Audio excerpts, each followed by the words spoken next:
Hace falta investigar adecuadamente, con seriedad y con profesionalismo, los feminicidios. En este país, lamentablemente, en muchos municipios, si se es mujer y se es pobre, te pueden desaparecer y matar que nadie te va a buscar. Ese es el drama de los feminicidios. México no puede seguir tolerando el drama de que 11 mujeres al día sean víctimas de feminicidio, asegura el presidente de la Suprema Corte de Justicia de la Nación, Arturo Saldívar.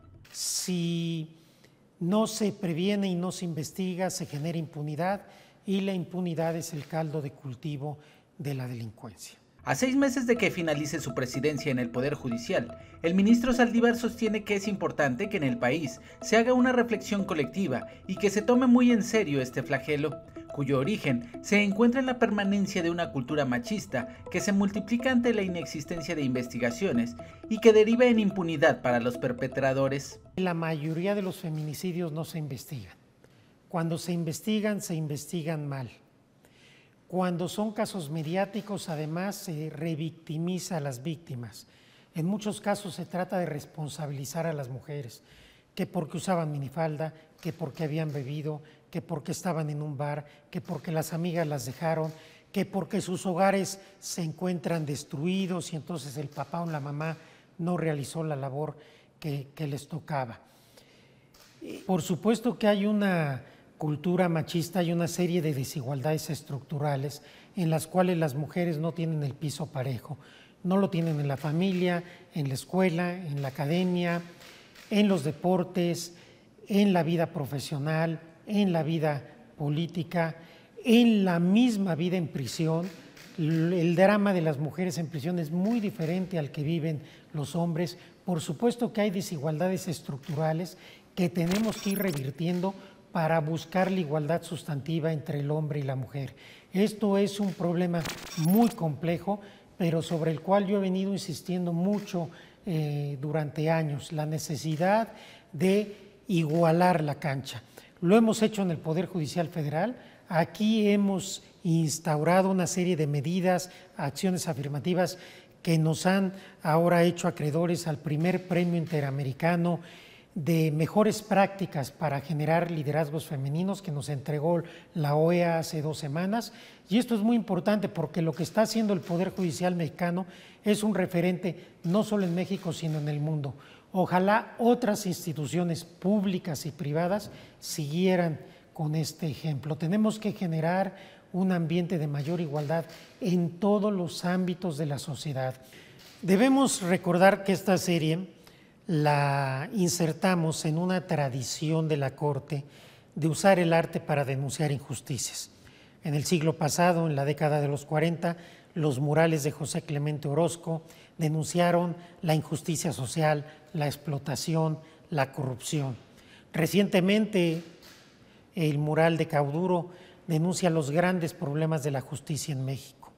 Los expedientes archivados como si no tuvieran seres humanos atrás, las violaciones, los feminicidios, la tortura, los secuestros, la represión del Estado, todo eso está aquí en la Corte. Y es un shock para los invitados extranjeros que acuden y se impresionan de que en un tribunal constitucional haya esta denuncia. Hoy no lo hacemos a través de un mural, lo hacemos a través de una serie documental. Denunciar un estado de cosas de injusticia que no debemos tolerar, pero también con la idea de generar un cambio de cultura, una reflexión colectiva que nos permita avanzar hacia modificar este estado de cosas que me parece que no podemos seguir soportando.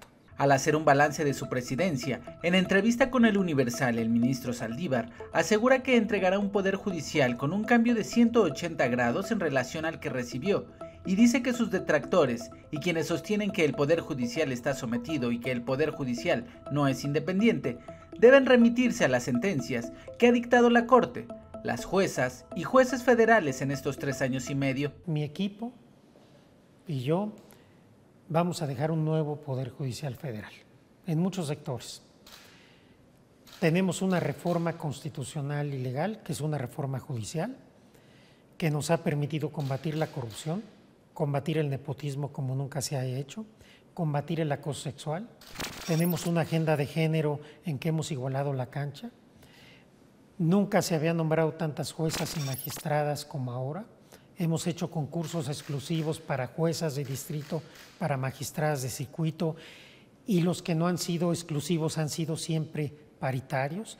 Hemos generado licencias de paternidad iguales a las de la mujer para quitar desigualdades estructurales. Hemos ampliado las licencias de lactancia.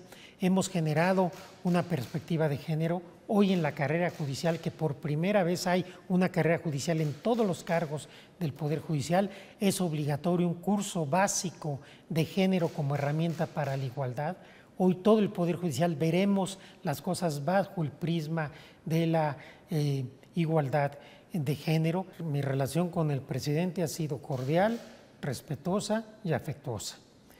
Él ha sido muy respetuoso de las decisiones que toman en el Poder Judicial Federal.